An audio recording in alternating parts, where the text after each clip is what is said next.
నేను విజయసాయి రెడ్డికి అడుగుతున్నా, తెలంగాణలో గవర్నమెంట్ పడిపోవడానికి నువ్వు ఒకళ్ళ తీసుకున్నావా? బీజేపీ దగ్గర నువ్వు ఒకళ్ళ తీసుకున్నావా? జగమెరిగిన సత్యం ఏంది అని అంటే కేసీఆర్ జగన్ ఒకటే. కేసీఆర్ జగన్ వేరు వేరు కాదు, వాళ్ళిద్దరు ఒకటే.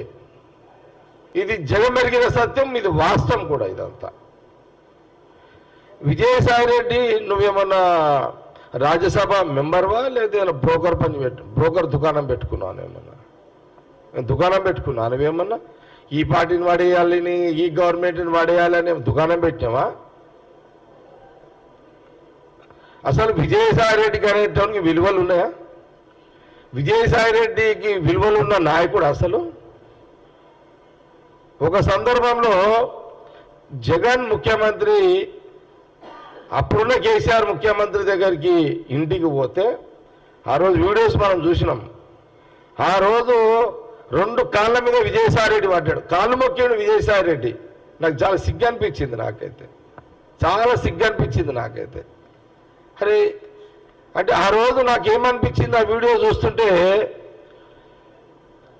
అది అది ఇక విజయసాయి రెడ్డి ముందు జగన్ ఉన్నాడు, కేసీఆర్.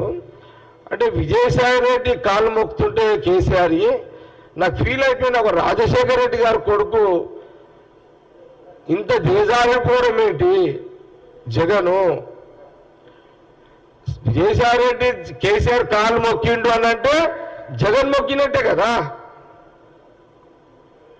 జగన్ మొక్కినట్టే. నాకు సిగ్గు అనిపించింది నిజంగా. ఎందుకు సిగ్గు అనిపించింది? రాజశేఖర రెడ్డి అనే ఒక మగవాడు, ఒక ముఖ్యమంత్రి, ఉమ్మడి రాష్ట్రంలో కేసీఆర్ని అదరగొట్టినోడు కొడుకు ఆత్మ విజయసాయి రెడ్డి కాలు మొక్కుడేంది? ఆ వీడియో బయటికి రావడం ఏంటి? ఇవన్నీ నువ్వు ముఖ్యమంత్రి కావచ్చు జగను,